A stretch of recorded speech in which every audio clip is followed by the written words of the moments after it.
अब हम लाभ और हानि के कुछ बेसिक्स क्वेश्चंस करेंगे। तो फर्स्ट क्वेश्चन है इसमें, रवि ने 1550 रुपए में एक साइकिल खरीद कर 1674 रुपए में बेच दी, तो बताओ लाभ प्रतिशत कितना होगा। ठीक है, इसको सोल्व करें। यानी कि रवि ने 1550 रुपए में साइकिल खरीदी, खरीदने का मतलब कितना हो जाएगा, सीपी कितना है 1550 रुपए। ठीक है, और खरीद कर कितने में बेच रहा है 1674 रुपए में, तो एसपी कितना हो जाएगा 1674 रुपीज। अब हम यहाँ देखते हैं कि यहाँ पे सीपी बड़ा है या एसपी बड़ा है, तो यहाँ पे हम देखते हैं कि एसपी बड़ा है किससे, सीपी से। सो प्रॉफिट होगा, और प्रॉफिट कितना होगा 1674 माइनस 1550। ठीक है, तो प्रॉफिट कितना आ जाएगा, इसको लेस करेंगे तो ये हो जाएगा 124 रुपए। ठीक है, यानी कि प्रॉफिट कितना आया 124 रुपए। अब हम क्वेश्चन में क्या पूछ रहा है कि प्रॉफिट परसेंट यानी लाभ प्रतिशत पूछ रहा है, तो लाभ प्रतिशत कैसे निकालेंगे, फॉर्मूला बताया था मैंने, लाभ बटे में सीपी। तो लाभ कितना है 124 और सीपी कितना है 1550 मल्टीप्लाई बाई 100।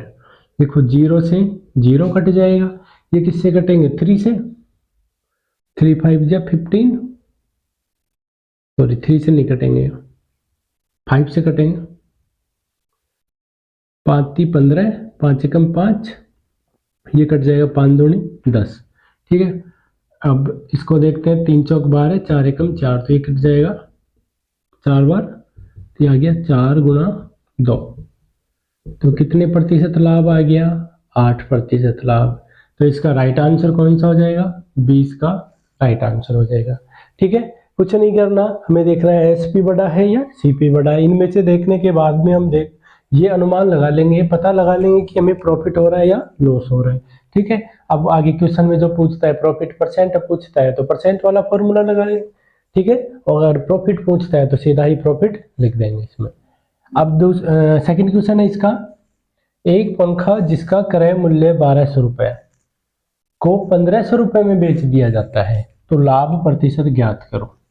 ठीक है, यहाँ भी लाभ प्रतिशत पूछ रहा है, क्रय मूल्य यानी कि सीपी कितना है 1200 रुपए और एसपी कितना है 1500 रुपए। यहाँ पे भी वही अप्लाई करना है, SP is greater than CP.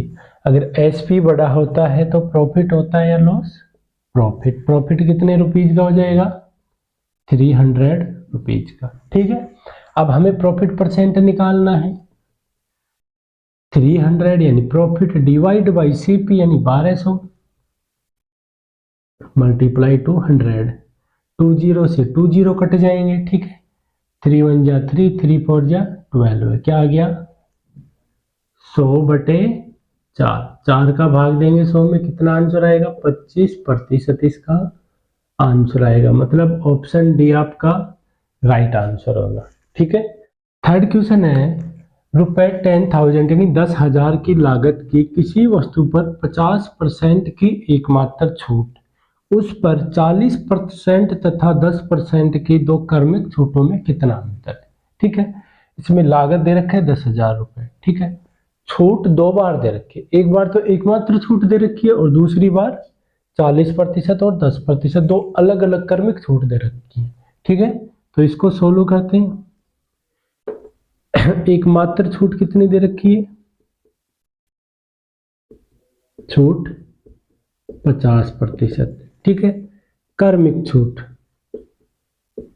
क्रमिक छूट हमें 2 दे रखी है 40 और 10, यानी 40% और 10%। ठीक है, अब हम क्रमिक छूट से एकमात्र छूट बनाने के लिए एक फॉर्मूला यूज करते हैं, a plus B minus A B multiply B divide by 100। ठीक है, a प्लस बी यानी 40 प्लस 10 माइनस 40 गुणा 10 बटा 100, तो 0 से 0 कट जाएंगे, 50 में से 4 जाएंगे तो कितना बचेगा 46%। ठीक है, अब आगे देखते हैं, एकमात्र छूट कितनी आई 50%, अब और जो क्रमिक छूट थी उसका हम रेशियो निकालते हैं, मतलब दोनों को सोलो करते हैं, सिंपलीफाई करते हैं, तो कितना आता है 46%।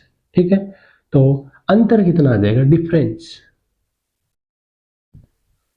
डिफरेंस कितना आएगा 4%। कैसे निकालेंगे 4% कैसे आएगा, 50 माइनस 46, तो कितना आ गया 4%। ठीक है, डिफरेंस कितना है इसका 4%।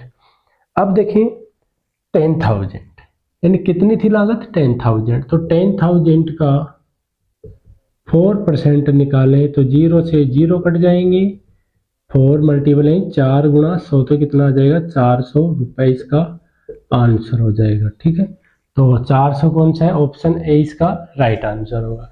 ठीक है, ऐसे ही फोर्थ क्वेश्चन देखें,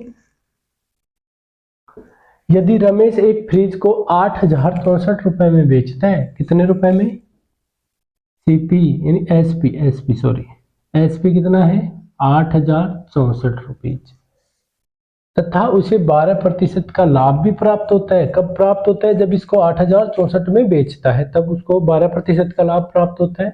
ठीक है, तो मतलब ये 8,064 कितने की वैल्यू होगी, 112% की वैल्यू। ठीक है, अब हमें क्या निकालना है, कॉस्ट प्राइस यानी सीपी। सीपी का मतलब 100% की वैल्यू निकालनी है। ठीक, तो इसको सिंप्लीफाई करें, देखो 8,064 डिवाइड बाई 112 मल्टीप्लाई टू 100, इसको सिंप्लीफाई करेंगे तो आंसर हमारा आ जाएगा। देखो काटते हैं, 4 दूनी 8, 4 8 32, 4 दूनी 8 0, 4 एकम 4, 6 चौक 24, फिर 28 को 7 चौक 28, 7 दूनी 14, बच गए 6 61, 7 8 56, 5 7 8 56, फिर 4 से 7 चौक 28, 4 दूनी 8 यानी 72, कितना आ गया 72, और मल्टीप्लाई में 100, तो 100% की वैल्यू कितनी आ गई 7200 रुपीज, ये हमारा आंसर हो जाएगा। मतलब सीपी कितना आएगा 7200 रुपीज, तो 7200 ऑप्शन बी हमारा क्या होगा, राइट आंसर होगा। ठीक है, फिफ्थ क्वेश्चन है, यदि किसी वस्तु को 2375 रुपए में बेचा जाता है तो उतना ही लाभ प्राप्त होता है जितना उस वस्तु को 1935 रुपए में बेचने पर हानि होती है, तो वस्तु का क्रय मूल्य ज्ञात करो। तो यहाँ पर हमें ना तो लाभ प्रतिशत दे रखा है, ना हानि प्रतिशत दे रखा है, और ना ही इसका क्रय मूल्य दे रखा है। हमें सिर्फ 2 बार सेलिंग प्राइस दे रखा है और दोनों कंडीशंस पे दे रखा है। ठीक है, तो इसको सोल्व करते हैं। देखो 2375 रुपए में बेचने पर जितनी हानि, जितना लाभ होता है उतना 1935 रुपए में बेचने पर हानि होती है, तो इन दोनों का अंतर निकालेंगे, और अंतर निकालने के बाद में उसको 2 से डिवाइड कर देंगे। ठीक है, तो इन दोनों का अंतर आएगा 5 से 5 यानी 5 से 5 निकालेंगे 0, 7 में से 3 निकालेंगे 4, और 23 में से 19 निकालेंगे तो 4 भाग 2, तो 2 से भाग करेंगे तो ये आ गया 220 रुपीज, यानी कि दोनों का अंतर कितना आया, यानी कि जो लाभ प्राप्त हो रहा था वहां का और जो हानि प्राप्त हो रही थी उस मूल्य का, दोनों मूल्यों का अंतर कितना है हमारे पास 220 रुपीज। ठीक है, अब हम इनमें से 2 काम कर सकते हैं, दोनों में से कोई भी एक काम कर लेना, या तो जो लाभ प्राप्त होने वाली जो राशि है, लाभ प्राप्त होने वाला जो सेलिंग प्राइस है कितना है 2375 रुपीज, और जो हानि प्राप्त होती है वो वाला सेलिंग प्राइस कौन सा है 1935, या तो इसमें से 220 को लेस करेंगे, ठीक है, या इसमें 220 को ऐड करेंगे, यानी कि जिसमें हानि हो रही है उसमें तो ऐड कर देंगे, जिसमें लाभ हो रहा है उसमें से सब्सट्रैक्ट कर देंगे। ठीक है, तो देखो 5 का 5, 7 में से 2 गया 5, 13 में से 2 गया तो कितना बचेंगे, सॉरी 3 में से 2 गया तो 1, 2 का 2। ठीक है, ये हो गया 2155। इसको भी ऐड करके देखते हैं, 5 3 2 5 9 2 11 और 1 और 1, तो दोनों में सेम आंसर आ रहा है। तो हमारा जो सीपी इसमें पूछ रहा था वस्तु का क्रय मूल्य, यानी कि सीपी पूछ रहा था, तो सीपी कितना आएगा 2155 रुपीज, ये ही हमारा क्या होगा आंसर होगा। ठीक है।